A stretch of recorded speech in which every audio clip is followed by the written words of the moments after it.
अस्सलाम वालेकुम नाज़रीन, वेलकम टू इंफॉर्मेशन हब। अगर अभी तक आपने हमारे चैनल को सब्सक्राइब नहीं किया तो जल्दी से इसको सब्सक्राइब कर दें ताकि आपको हमारी डेली बेसिस पर न्यू न्यू वीडियोस हासिल हो सकें। तो आइए आज हम अपने टॉपिक की तरफ चलते हैं। आज का हमारा टॉपिक है कि मौत का वक्त करीब आता है तो उस वक्त उसकी क्या कैफियत होती है। तो शुरू करते हैं। जब रूह निकलती है तो इंसान का मुंह खुल जाता है। होंठ किसी भी कीमत पर आपस में चिपके हुए नहीं रह सकते, यानी कि होंठ आपके जो है वो खुल जाते हैं, वो आपस में चिपके हुए नहीं रह सकते। रूह पैर को खींचती हुई ऊपर की तरफ आती है। रूह पैर को खींचती हुई ऊपर की तरफ आती है। जब फेफड़ों और दिल तक रूह खींच ली जाती है तो इंसान की सांस बाहर की तरफ ही चलने लगती है। ये वो वक्त होता है जब चंद सेकंड में इंसान शैतान और फरिश्तों को दुनिया में अपने सामने देखता है, यानी कि उस वक्त उसको शैतान और फरिश्ते बिल्कुल अपनी आंखों के सामने नजर आ रहे होते हैं। एक तरफ शैतान इसके कान के जरिए कुछ मशवरे तजवीज करता है तो दूसरी तरफ इसकी जुबान इसके अमल के मुताबिक कुछ अल्फाज अदा करना चाहती है। अगर इंसान नेक हो तो इसका दिमाग उसकी जुबान को कलमा शहादत की हिदायत देता है। अगर इंसान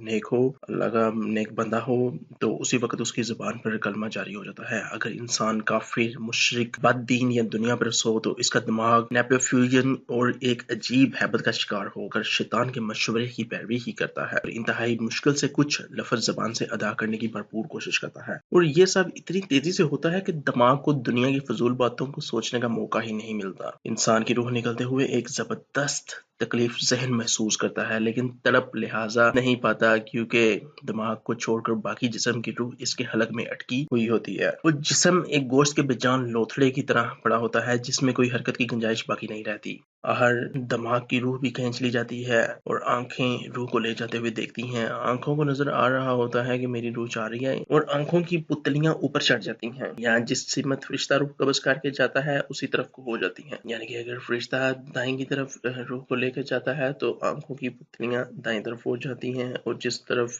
फरिश्ता रूह को लेकर जाता है उसी तरफ आंखों का रूह भी हो जाता है। इसके बाद इंसान की जिंदगी का वो सफर शुरू होता है जिसमें रूह तकलीफों के तय होने से लेकर आराम के महलात की आहट महसूस करने लगती है। जो दुनिया से गया वो वापस कभी नहीं लौटा, सिर्फ इसलिए क्योंकि इसकी रूह आलम बज़र्ख में इस घड़ी का इंतजार कर रही होती है जिसमें इसका ठिकाना दे दिया जाता है। इस दुनिया में महसूस होने वाली तवील मुद्दत और इन रूहों के लिए चंद सेकंड से ज्यादा नहीं होगी। यहाँ तक कि अगर कोई आज से करोड़ों साल पहले ही मार क्यों ना चुका हो, मोमन की रूह इस तरह खींच ली जाती है जैसे आटे से बाल निकाला जाता है, यानी कि मोमन को पता भी नहीं चलता कि उसकी रूह कब निकाल ली जाती है। और गुनहगार की रूह हाथदार तरह पर पड़े सूती कपड़े की तरह खींची जाती है, जो कि बहुत खौफनाक और बहुत दर्दनाक होती है। अल्लाह ताला हमें मौत के वक्त कलमा नसीब फरमाए और आसानी के साथ रूह कब्ज फरमाए। आमीन सुम्मा आमीन। और नबी पाक सल्लल्लाहु अलैहि वसल्लम का दीदार नसीब फरमाए। आमीन या रब्बिल आलमीन। अगर आपको हमारी वीडियो अच्छी लगी हो तो हमारे चैनल को सब्सक्राइब कीजिए, लाइक कीजिए, शेयर कीजिए, कमेंट कीजिए। शुक्रिया। अल्लाह हाफिज।